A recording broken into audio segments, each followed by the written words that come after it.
أدي أبي عاوزله مسمن تتعرقنا حشنا مس أبي مس إساياس كن شمس إساياس معراء بحنسا علينا ولدنا توالدنا إنا أبزأوا نزي أجن كبير حزن كبير نبعات أكلنا عن عيننا دكنا بخار عند تحارد حلفنا إنا زي أخن حلفن كلنا إتنا يقدم إن كانت أنتي جزية ملؤ باهي لسلاسة زنبرة جزية موائل نسو ترسيعه حجي من تعلنا أكبر حزني نازلني أنا بس أبي يجي سكع حجي تقراين إلى إثيوبيا كنت حقائق وقت نبر دسي بدنا سلام كنا بردك أنا هنرئي زموتو ميتولو زي موتو لما عينا لك أنا هنرئي دسي بدنا محمر يملسن كويلنا كم إنا هنقبر ده داحا سلام كن فتحي سلام بعلو تردي وقفه كبرنا كل خبرنا عدنا سلز هلو كل خبرنا يا بلين ሶስት ነገሮች ያስፈልጋታል። አንደኛ ሰላም፣ ሁለተኛ ልማት፣ ሶስተኛ የባህር በር። ኢትዮጵያ መዘጋት አይገባትም። ህዝባችን አሁን 130 ሚሊዮን ነው። በሚቀጥሉት 5 ዓመታት 200 ሚሊዮን ይሆናል። እንዴት በ2 ሚሊዮን ማህበረሰብ ጥቅም የ200 ሚሊዮን ህዝብ ጥቅም ይዘጋል? ፌር አይደለም። ፌር አይደለም። ዓለም አቀፍ ህግ አይደለም። ሎጂክም አይደለም። በጣም አሳፋሪ ነው። 30 ዓመት ተኝተናል። አሁን ነቅተናል። ጥያቄያችንን እንቀጥላለን። ሰላምም ልማትም ባህር በርም እናሳካለን። ባህር በር ላይ እንድንወጣ ያደረጉን ጠላቶች ለ60 ዓመት ለ70 ዓመት የሰሩ ጠላቶች አሁንም ስራቸውን ቀጥለዋል። ከባህር በር እንድንወጣ ያደረጉን እነሱ ናቸው። እኛ ተሳስተን ተባብረን ሊሆን ይችላል። የኛ ልጆች ተሳስተው ትብብር አድርገው የባህር በር ጥቅም ያልገባቸው በወጣትነታችን ተቀስቅሰን አምነን እኩልነት መስሎን ትብብር አድርገን ሊሆን ይችላል። ዋነኛው የአጀንዳ ባለቤት ኢትዮጵያን የባህር በር የማሳጣት አጀንዳ ባለቤት ግን ታሪካዊ ጠላት ነው። አሁንም ቀጥሎበታል። መከላከያ ሰራዊታችን እናጠናክራለን፣ ልማታችን እናፋጥናለን፣ ባህር በር እናገኛለን። ቀይ ባህር መልሶ ለመጠየቅ የሚሰጋ የሚጠራጠር ትውልድ መፈጠሩ የስነ ልቦና ስብራት አካል ነው። አንችልም ብሎ ነው የሚያስበው። እኔ ላረጋግጥላችሁ እወዳለሁ፣ ኢትዮጵያ ትችላለች። ኢትዮጵያን የሚያክል ሀገር ኢንካፕሱሌትድ ሆና ለልጆቻችን መሸጋገር አለበት ብሎ ማመን ተገቢ ሐሳብ አይደለም። በሰላም በዓለም ሕግ መሰረት ኢትዮጵያን ከዘጋት በርና ድሃ ካስባላት መጠሪያዋ መገላገል አለባት ብለን ስለምናምን በየትኛውም መድረክ ከኢትዮጵያ ጋር በሰላማዊ መንገድ ለመነጋገር የሚፈቅድ አካል ካለ እጃችን ከምን ጊዜውም በላይ የተዘረጋ ነው።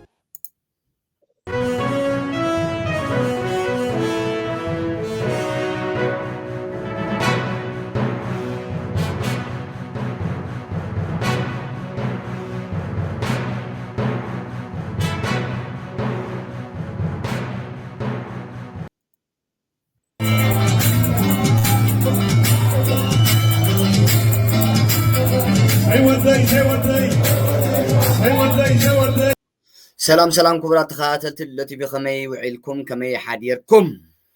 مدباتنا يمرالو سفح زبالة مدبات على نايلو مقند مدبنا سراويت حيل سلام تقراي تبيف حرامريت تقرايو كيدمو جنبار هزباو معبل برجيدنا حمدو حادة أقداسي وساني معراف بس يحلو ناو نخبت صح كخودت سنحة كلنا خنعزو بتصنيحنا هنا شعبيا شعبيا زدانا قصو نشعبيا زمسلو كاب شعبيا زقددو كلهم زيهم أنصارو جنبار فتيرهم نز جنبار زي أبدو تان مقتاو بزي عرفت سريحهم يمنو كلهم سعيرو نابز حجي علت 15 حدار 2025 ابز حزنا زلنا ورحي دحري 3-4 معلتي ناب وعلا خاتي ناب اقداسي ناب اقداس وعلا ابز وعلا زي حدا وساني مدب حزو خوصيو حدش نغرون كهليو سلازي نز جنبار كلنا خنحجزو يغبانا مبزحتي بوتاتات كوا درغا تسعيريو تي افتي لنا نابولو نت حزبي ابزلو اخرميم ግን ከዓ እቲ ግንባር ከይሕገዝ ክኸድዎ ፀንሑ ኣብ ገለ ጨናፍራትን ዞባታትን ብሙሉኡ ተሳዒሩስ እቲ መንእሰይ ናብቲ ናይ ብሓቂ ደላይ ለውጢ ይዓስል ኣሎ እዩ ናብ ግንባር ህዝባዊ ማዕበል ብርጌድ ንሓመዱ ብፍላይ ኣብዚ ካናዳ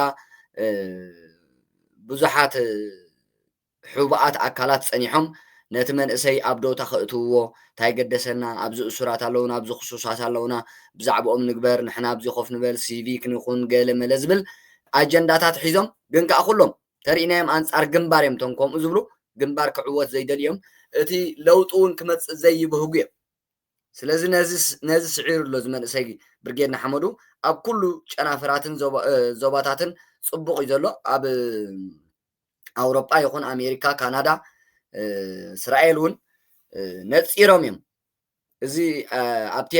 የለና እናተባሃለ ካልእ ኣጀንዳ ተሓንጊጡ ነቲ ግንባር ንምፍራስ ክሰርሕ ዝፀንሐ ጉጅለ ዓቲቦም ነፂሮም ስዒሮሞ ናብ ቅድሚት ወፅዮም ኣለዉ ኣብ ካናዳ ከምኡ ተጀሚሩ ኣሎ ኣብ ኣሜሪካ እውን ኣሎ ኣውሮጳ እውን ብሰፊሕ ከምኡ ክካየድ ፀኒሑ ወፅዮም ኣለዉ ኩሎም ደገፍቲ ግንባርን ኣባላት ግንባርን ግንባር ናትና እዩ ብምባል ነቲ ግንባር ሙሉእ ድጋፍ እናገበሩ ይርከቡ ኣብዚ ካናዳ እንተሪእናዮ ትሪእዎ ኣለኹም ኢኹም ኣብዚ 3-4 መዓልቲ መብዛሕትአን ከተማታት ካናዳ ድጋፈን ይገልፅ ኣለዋ ንግንባር ስለዚ ከምዚ ኢና ክንከውን ዘለና እዚ ኣብቲ የለና ናብቲ የለናን ናይ ግሎባል ኣተሓሳስባ እዩ ግሎባል ከዓ ሻዕብያ እዩ ስለዚ ነዚ ክንስዕሮ ክንክእል ኣለና ደቂ ዓበይቲ እንታይ ማለት እዩ ኣብዚ የለና ናብቲ የለናን ንሕና ኣብዚ የለና ናብቲ የለናን ክንብል ደዋጋ ከፊልና ኢና እዚ ተቃላሳይ ናይ ብርጌድ ንሓመዱ ኣካሉ ወረቃቅቱ መንበሪ ፍቃዱ ኣብ ሓደጋ ከኣቲ ከሎ ኣብቲ የለና ናብቲ የለናን ኢሉ ኣብ ዘለዎ ዓዲ ተኸርሚዩ ክነብር ኣይኮነን ዋጋ ከፊሉ እንታይ ዳ ናብ ጥቃ ዓዲ ቀሪቡ ኣብ ዓዲ ለውጢ ከምፅእ እዩ عبتا زي حفرو برجيدي كنفرو أنا زي حفرو لوخي كنفرو عبتا زي حفرو زنبنا كنفرو ስለዚ ኩለን ጨናፍራትን ዞባታትን ብከምዚ ተጀሚሩ ዘሎ ውሳነ ወሲነን ወይ ከዓ ብከምዚ ንሪኦ ዘለና ናይ ዝነፀሩ መንገዲ ተኸቲለን ድጋፈን ኣብቲ ግንባር ክገብራ ይግባእ ካናዳ ብጣዕሚ ዘሐጉስ ስራሕ ይስራሕ ኣሎ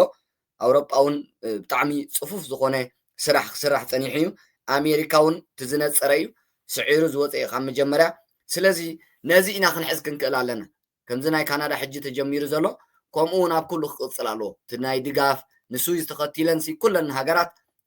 ብፅፉፍ እየን ዝቕፅሎ ዘለዋ ኣብ ካናዳ ብጣዕሚ ኣዝዩ ፅፉፍ ስራሕ ተሰሪሑ ኩሉ ከተማታት ናይ ካናዳ ናብ ግንባር ይዓስል ኣሎ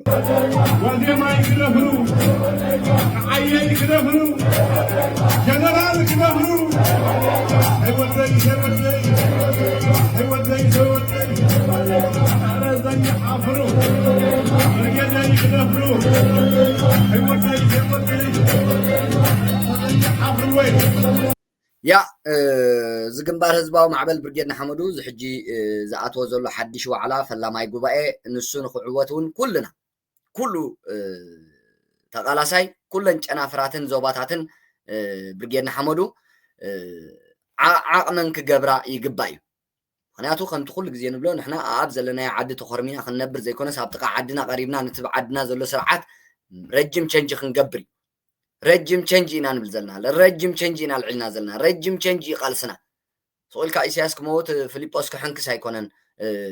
ቃልስና ካይዶ ዘለና ወይ ከዓ ኣብ ዘለናዮ እዞም ኣካላት እዚኦም እንተሞቱ ተሓደ እንተመፀ ገለመለ ኣይኮናን ቃልስና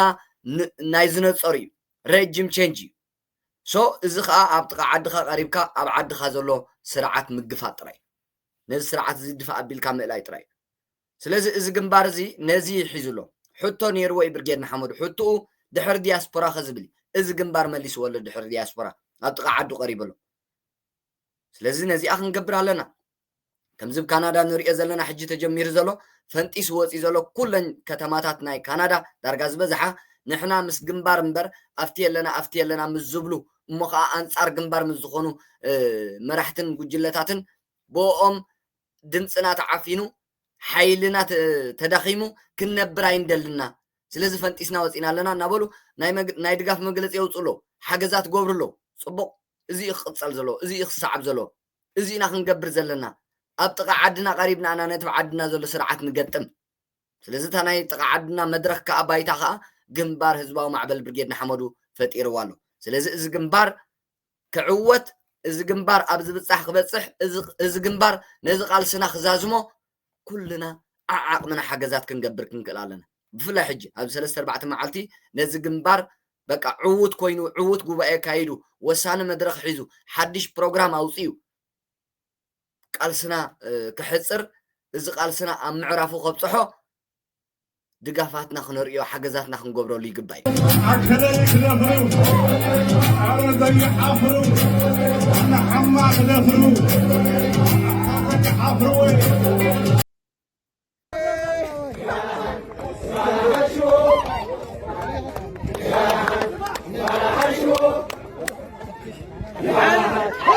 يا سراويت حيل سلام تግራይ TPF ዝተወሰነ ሓደ ጉጅለ ዓቕሙ ኣብዝን ህለኩም እዚ ሓይሊ እዚ ትማሊ ኣብ ደብረ ብርሃን ዝበፅሕ ሓይሊ እዚ ሓይሊ እዚ ትማሊ ንዓለም ብእዝና ወጢጡ ዘስምዕ እዩ እዚ ሓይሊ እዚ ትማሊ ንዓለም ባዕላ ብስሙ ክፅውዖ ዝገበረ ሰራዊት ሓይልታት ምክልኻል ትግራይ ክትብሎ ዝገበረ እዩ እዚ ሓይሊ እዚ ደብረ ብርሃን በፂሑ ነቶም ምስኡ ዝዋግኡ ዝነበሩ ሓይልታት ብእዝኖም ወጢጡ ኣስሚዑ ኣብ ፕሪቶሪያ ኣብ ጠረጴዛ ኮፍ ኢሉ ዘዛተየን ዝተዛተየን ውዕል ፕሪቶሪያ ዘፈፀመ እዩ ንትግራይን ህዝቢ ትግራይን ዘድሓነ ሓይሊ እዩ ሰራዊት ሓይልታት ምክልኻል ትግራይ ሎማ ኣበይ ኣሎ ኣብ ሓራ መሬት ትግራይ ኣሎ ስለዚ ነዚ ሓይሊ እዚ ኢኻ ንስኻ ክጠፍእ ኣለዎ ክድምሰስ ኣለዎ ትብሎ ዘለኻ ደጋፊ ህወሓትን ሻዕብያን ኮንካ እዚ ሓይሊ እዚ ዝጠፍእ ዝድምሰስ ኣይኮነን ህወሓትን ሻዕብያን ተኽኢሎም ክብትንዎ እንተዘይክኢሎም ከዓ ተኽኢሎም ሙሉእ ብምሉእ ከጥፍዎ እንተዘይክኢሎም ከዓ ክብትንዎ እዩ ኣጀንድኦም ትግራይ ከይቋፀር ዝሓይል እዚ ምክንያቱ ኣብ ትግራይ ኮይኖም እዮም ክዋግኡ ዝደልዩ ኣብ ትግራይ ኮይኖም እዮም ኩሉ ነገር ክገብሩ ዝደልዩ ትግራይ ብሰራዊት ሓይሊ ሰላም ትግራይ ብቲፒኤፍ እንድሕር ሓራ ወፅያ ከዓ ሻዕብያ ኣበይ ኮይኑ ይዋጋእ ኣበይ ኮይኑ እዩ ክዋጋእ እስኪ ሕሰብዎ ሻዕብያ ኣብ መሬት ትግራይ ኣብ ማእኸል ትግራይ ኮይኑ መእዘዚ ገይሩ ኣብ ዶብ ትግራይን ኣምሓራን ኣብ ዶብ ትግራይን ዓፋርን ኩናት ክኸፍት እዩ ኣብኡ ኮይኑ ክዋጋእ ይፅዕር ዘሎ ዝጎይ ዘሎ እዚኣ ከይቅድምዎ ሰራዊት ሓይሊ ሰላም ትግራይ ከይቅድሞ ንህወሓት ለይትን መዓልትን ብድሕሪት ኮይኑ ክጉንፅ ንሪኦ ኣለና ስለዚ ኣብ ህወሓት ዘሎ ሰራዊት 5,000 ካብ 10,000 ዝበዝሕ ኣይኮነን ኣብ ሰራዊት ሓይሊ ሰላም ትግራይ ኣብ ሓራ መሬት ትግራይ ዘሎ ሰራዊት ተዳሪእናዮ ግን ልዕሊ 40,000 ልዕሊ 50,000 ብውሑድ እዩ ብገምጋም እየ ዝብለኩም ዘለኹ ኣብ ሓራ መሬት ትግራይ ዘሎ ሰራዊት ልዕሊ 40 ልዕሊ 50,000 ነዚ ሓይሊ እዚ ማንም ክብትኖ ዝኽእል ጉጅለ ይኹን ነፃ ከነውፀካ ይብሎ ወረ እስኪ ንህዝቢ ትግራይ ሓደኹም እስኪ ምራኽ ትልዕል ፈልግን እዩ ክብራት ተኸታተልትና ደቅኹም መሪናኩም ኣለና እዚ ደቅኹም እዮም ኣብ ዘለው ደቅኹም ኣብ ሰላም ኣለው ደቅኹም ኣብ ቦታኦም ኣለው ስሚዕቶም እውን ከም ዝረኽምዎ እዩ ብደቅኹም ተሓበኑ ብደቅኹም ኩርዑ ቀፃሊ እውን ኣብ ኩለን ግንባራት ኸይና እውን ዘሎ ኩሉ ነገራት ላባኹም ክነካፍሎ ኢና ሰላማት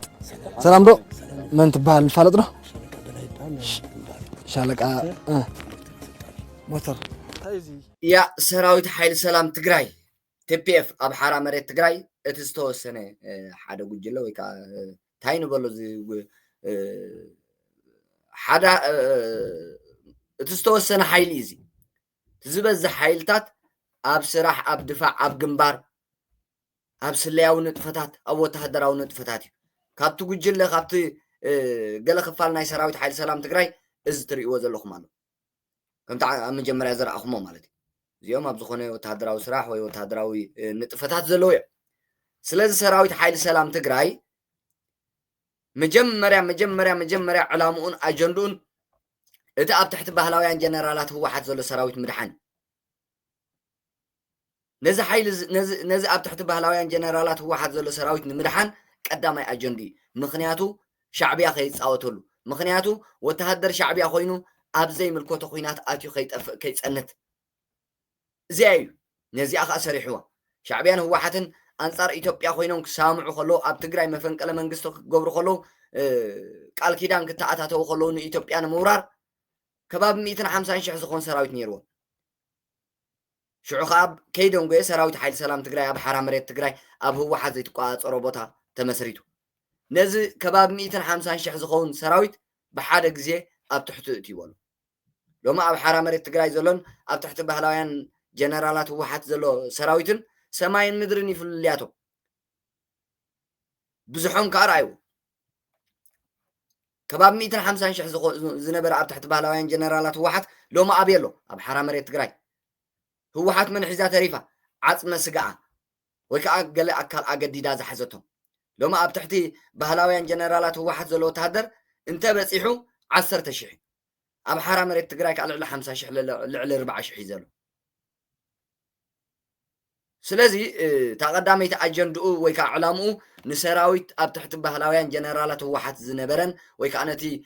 ሰራዊት ሓይልታት ምክልኻል ትግራይ TDF ንብሎን ንዑ ንምድሓኒ ንዑ ድሒንዎ ኣሎ ብድሕሪኡ ህዝቢ ትግራይ ንምድሓን እዩ ቀንዲ ዕላምኡን መቃለሲኡ ንህዝቢ ትግራይ ንምድሓን ከዓ ዳርጋ ዝሰፍሐ ቦታታት ንውሽጢ ኣትዩ ኣሎ ካብቲ ዝነበረ ጫፍ ትግራይ ሎማ ኣብ ማእኸል ትግራይ ኣብ ካብቲ ዝነበረ ነዊሕ ርሕቀት ንማእኸል ትግራይ ኣትዩ ዘሎ ኣብ ዝተፈላለየ ኩናት ክሳተፍ ፀኒሑ ኣሎ ህወሓትን ሻዕብያን ብዝወልዕዎ ኩናት ህወሓትን ሻዕብያን ሓድሕዱ ንደቂ ሓንቲ ነሲ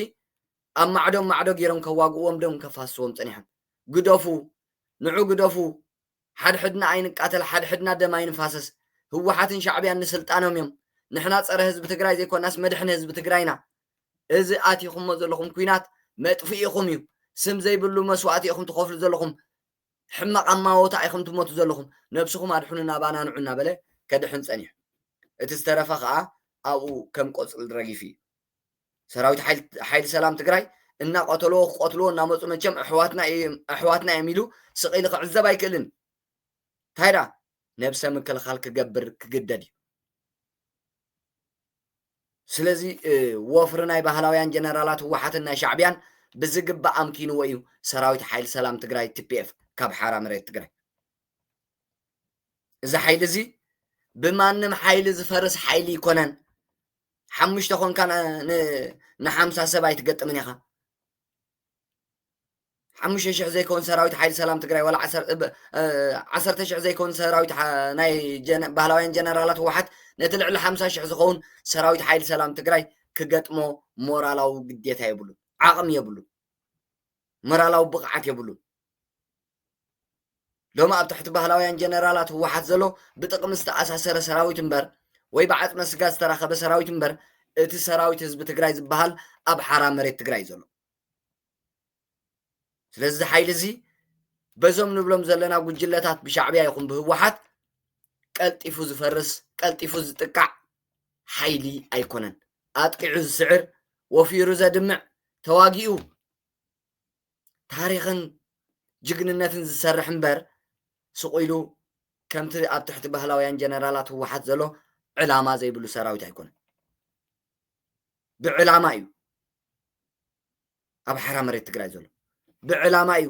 ዝዋጋእ ዘሎ ብዕላማ እዩ ዝቃለስ ዘሎ ዕላምኡ ኣብ ትሕቲ ባህላውያን ጀነራላት ህወሓት ዘሎ ወተሃደራት ምድሓንን ህዝቢ ትግራይ መሊኡ ክድሕን ምቅላስን እዩ ስለዚ ህዝቢ ትግራይ ንምድሓን እዩ ዝቃለስ ዘሎ ህዝቢ ትግራይ ንምድሓን ምውቕቲ ቤቱን ዓዱን ገዲፉ ቃልሲ መሪፅ ኣሎ እዞም ሰራዊት እዚኦም እኮ ወተሃደራት ናይ ህወሓት ኮይኖም መጋበርያ ናይ ሻዕብያ ኮይኖም ክፀንሑ ይኽእሉ ነይሮም እዮም ግን ኣይተቐበልዎን ንሕና ወተሃደራት ህዝቢ ትግራይ ዳ እምበር ወተሃደራት ህወሓትን ሻዕብያን ኮይና ኣብ ዘይንፈልጦ ኩናት እናኣተና መስዋዕቲ ንኸፍልን ኢሎም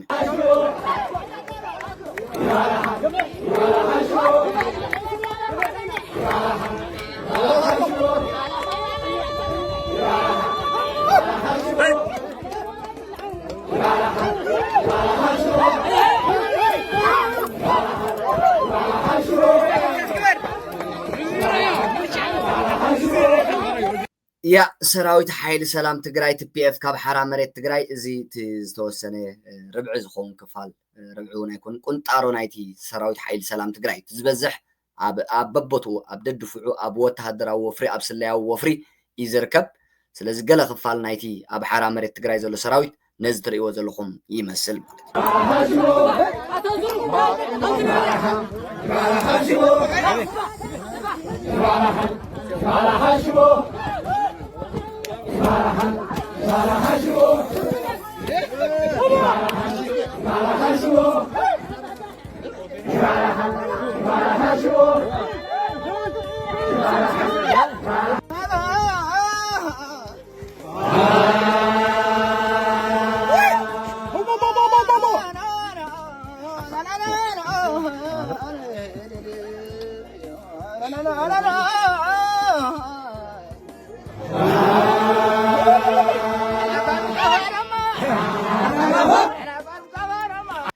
سراويت حيل سلام تجراي TPF شعبيان هو حاتن بزي عرفتن مدمساسو استفال عليه من قسقاس ندا غبر يمصنيح كدمس وغنا يقال اذا حيل زي بزم علامه زي بلوم غجلتات زبتنن زدمسسنا يكون اب حرام ريت تجراي زلو سراويت حيل سلام تجراي TPF علامه زلوي مورال زلوي بقعت زلوي تمال دبر برهان بس يحوخ نديك ايان جግነትን سرحي مكورات حلفت زلوي مكورات مرحت زلوي نسراويت مريحم دبر برهان زبط حجه كانوا مرحت زونني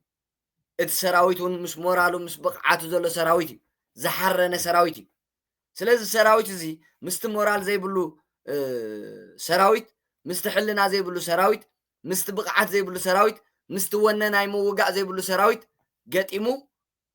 ابيك بصح يخل تግራይ ملئتي يخدحن زخل ግን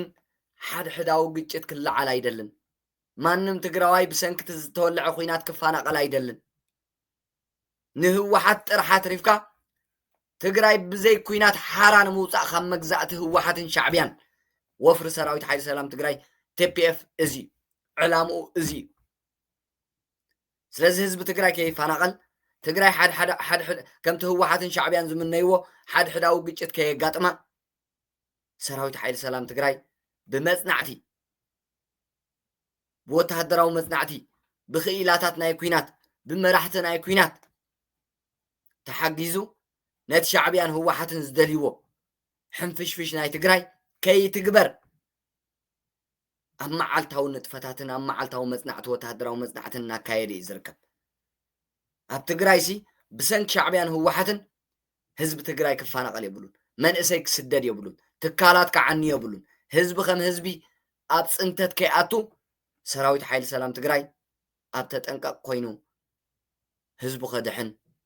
حزبو بسنك علامه شعبيان هوحاتن أب حدقا خياتو أب حيال قالسنا بحيال ربربن يركب إذا حيل زي كم تزبالكم سقيد زدمسس حيل يكون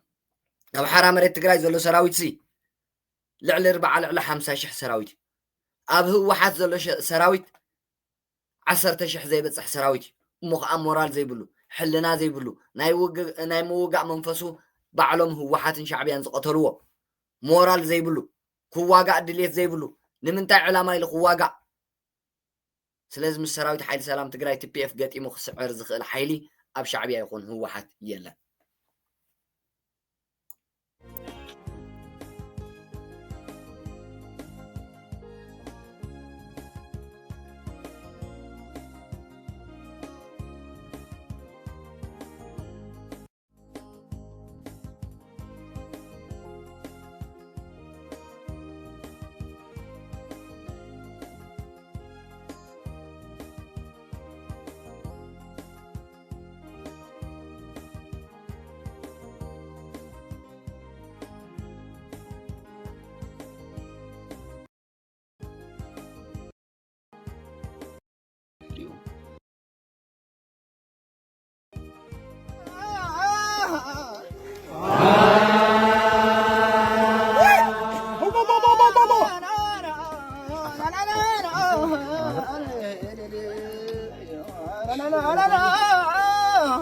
ሰራዊት ሓይሊ ሰላም ትግራይ TPF ያ ትብዓት ሞራል ብቕዓት ዝወነነ ህዝባዊ ሰራዊት እዩ ስለዚ እዚ ሰራዊት እዚ ጽባሕ መድሕን ህዝቢ ትግራይ እዩ ሕጂ እውን መድሕን ህዝቢ ትግራይ እዩ ነዚ ሰራዊት እዚ መንግስቲ ኢትዮጵያ እውን መድሕን ህዝቢ ትግራይ ኣሚንሉ ርክባት ይገብር ኣሎ እዩ ንትግራይ ዝመርሕ ንትግራይ ዝከላኸል ሓይሊ እዚ ሓይሊ እዚ እዩ ተማዛበልቲ ምዕራብ ትግራይ ይኹን ካልኦት ቦታታት ትግራይ ብድጋፍ ናይዚ ሓይሊ እዚኦም ናብ ቦታኦም ዝምለሱ ብዙሕ ሰብሲ ንቲዲኤፍ ከራስን ትርኢ ኣብ ደገ ኮይኖም ዲያስፖራ ኮይኖም ኣብ ውሽጢ ትግራይ ኮይኖም ናይ TPLF ደገፍቲ ንቲዲኤፍ ከራስኑ ትርኢ TDF بحق أنا TDF كبر لنا عزيز ورأوا يوصل نوركم كل مش وعد توري أو نيرد اليوم أبزي نتنقرات نتسألي أنا بتمتع مالتي يا TDF كفت أحدو فقد رقيب جزء نخيد 3 كيلومتر عدو نخيد فقد توها بورات أتفقد حزو منهاري بتخدقن كبري يقول تفقد بنتها نخمالو يا كفت أحد أفت منهاري أتيقن أتنعو أزوها بشماشم فازوي كله حد يفضل نعكتب الدخاتك يا كبرناي سراويت حيلتات مكلخال تقراي TDF عالم زخبرته بتجارو جن كبر خسن لو مدارجا بخلو كبر خسن هو حاتي سريحو كبر سراويت حيلتات من كل خال تقراي زناشو تمالسي أنا TDF يزمرعو تبلني را تقراويتي قوالن السيتي TDF يبلنيرو من أسهي تقراي من كم TDF أنا TDF يبلنيرو لو مجنز خبرزي هو حات بعلها سيساتولا TPLF كتخونا له هو حات خونا لامبر حيلتات من كل خال تقراي زبال بسموهم إلكم كي تصوعي لها هو حد كبر خليعته كم زحونا زبلا كابت بوتاناي معسكرناي سراويت حيلتات من كل خال تقراي نعرفت نجزء خيد ناينات أو ورقات ناي مكينة عند حرد أتوهيبو أما النهار يا مسكرة بقى كم تنورمال زي تقادل تقرايون أيرن بتعمي أفكشومين قولي حزب له يبلو زقدس له يبلو توديع هو حات زي أسريحة كبر سراويت حيلتات من كل خال تقراي الرخيصاتها حجن سلطانة إلى TDF تبلنبر قدام النت رخصاته كبر زخلقته هو حات من سراويت حيلتات من كل خال تقراي ديلكا نعكتب لك أكركا قديلكا تدي خاتو لنا لها كيد بعد خات فلت نعيم سلازة بتحني باي زوي سراويت حيل سلام تقراي TPF كاب حرام مريت تقراي صباح تقراي مست قاطعتها إذا عينت هو حد زتعتها بهلي كوكا صرخ خلاله نعيدي خاتجا ناي منجرينو زربان ديزي منجرينو ذا صار حزب تقراي زخونت مراحتنا هو حد نعيل زتقادل تقراي يالو دي ايلا كاويز جمر حج نعيل كاد تقاديل كا نعيل كاد اكل سنك غوديل كا خزب بعلم تم راحتنا هو حسي نسوم يمارخ يسمو نعيل كاد تقاديل كازبل من يزي عينا جنرال مخان مقبيديو على من يون حسخاتي الوم جن مريد دي مقبيديو زي دونكل ديو من مخان عيفلتن نتوم أكالهم زقودلو تقادلتنا TDF حسخاتي لتصرفو أب حكمنا خوينم أكالنا قوديلو زي حكمنا سئنا قسلنا خام معالتنا معالت خالق كلا حدا جاي فترة لون مسبلوا سقبلوا يتربشون حسخاتي الوم حجي هو حاتي أبو على خبرنا يسراوي حالتات من كل خال تقرأ الرخيصاتو أنا هون فؤاد رخي بسي حسبوا أفتقينات كتمت خلاك ديف ساتهم أبدو تحب بايتقينهم ساتهم وجن أبدحن لخانو بايتقينهم بل أتو TDF أنت جيقنا حال أقوال مستغرقتك كم تعزب لكم ذا حجي كما يقولون እንታይ ደሃ ንዓክት ለሃ ተጋዲልካ ስኻ ገለገለ ስሕት ኢሉ ሓደ ኣፍታ መኪና ተኣቲኻ ብስነ ስርዓት ኳስ ኮፍተብል የለን ወይ ኣካል ተጎዲሉ ወይ እግሩ ጎዲሉ ሲ ደው ኢሉ ይልካ ኣፍታ መኪና ንዓኸፈል ዝወደይ ተስኻ ክኸብሪ ይግባእካ እዩ ንዓ ኢሉ ካፍ ዘብሎ የለን ንምንታይ ኢኹም ፍቲ ኩናት ናዕተልዓት ትብልዎ ንምንታይ ፍቲ ሰላማዊ ቦታ ሲ ግቡእ ክረክብ ክኸብር ዘይትገብርዎ ብሓቂ ኣቶም ከምዚ ዓይነት ነቲ TDF-ናት ዘይኮነ ነገር ኣብ ዘይፈልጦ ኩናት ንኽኣቲ ተላዓልዎ ዘለኹም ሰባት ይደፉ ብፃይ ኣይነበረኩም ሓው ኣይነበረኩምን ዘገደልኩም ሓው ኣይነበረኩም ኣይተዋእኹም እንታይ ግበር ትብሉ ኣለኹ تستردكو قديفو يوصلوا سبيشالي اقربام كله قديفونكم يوص رغصي نمنجرين من دبرتين قبل سوا تغدالاي كم زي يله رغصي جن تعقستهابو قدفو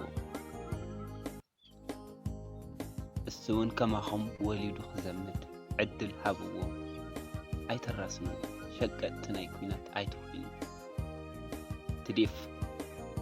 حجون اسخانه زي تردا افت سلاماونه ساعات زبصح كان برهاتيا سخات اي وعق ندغابي ندغاب لعل ندغات تسقل كيد بلعل هات تسقل لا تبهلك يخ حليفك من يلك يخ حجي نا هدئ يلك حساب تقبل دا فيديو زي اب قمار ኣብ ዝተፈላለዩ ሱሳት ንዝውዕል መንእሰይ ብዝተፈላለዩ መንገድታት ንኽበፅሖም ግብርለይ ብዙሕ ግዜ እቲ ኣብ ስራሕ ዘሎ ኣብ ትምህርቲ ዘሎ ማሕበራዊ ሚድያ ዝጥቀም ገለ ሰብ ደሓን እዩ እቲ ወቕታዊ ኩነታት እናተኸታተለ እንታይ መዋፅኦ ከም ዘለዎ እንታይ የዋፅኦ ይፈልጥ እዩ እቶም ኣብ ቁማርን ኣብ ሱስን ዝውዕሉ ኣሕዋት ግን እቲ ጉጅለ ድሕረት وجي جم ربيلو مصيكا بزي خمس جبركا قال تيروم شعبر ربيلهم بقى صويلهم نا وج زعتو عين السباتيم هونياتو حجه اي كاتلون زلو تخنتات تاي جبر لا يسمعون اي فلطن بقى قماريم زلو او سوسيوم زلو سياو كالي عالميم زلو كاب قدم حجي ولا نستوعب الكلمه هر خلينا مالتي سلازي እንደምን ወልኩም በገለ ምክንያታት ነዞም عينت سات ويكع نظام كم زي عينت مناقسي زامرات زي أبصحلي بتعمي بسود زي مالتي شو جم ربي المسألة بدي صلاة أنت هذا خون قال تعتيلو بقى خون وأنا بحاول يداقونه ويطفوا زم حات خطفيه التكاتات اللي بتعمي تناديدو تخون زي عينت مرختها يسمع زلو نني وعلم زواص يقبري زلو نو حرام ريت مسخة يمسي زلو سلذي نعوم እቶም ተኾነታት ዘይከታተሉ ዘለው መናእሰይ እዚ መልእኽቲ እዚ ኣውፅሕለይ ምኽርለይ ከዓ ክብል ፈቱ ማለት እዩ ይቕኒየለይ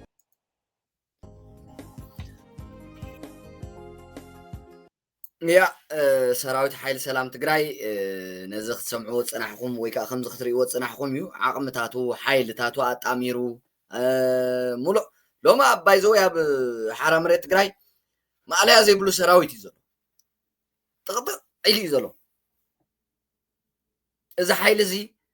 إن دحرت أخوم أخوين أنت خوين هزب زيد عنده هو حد زي سعراده زي أتلو هو حد كا إذا حيل زي خياتو ما عاد فنجي أزري أزل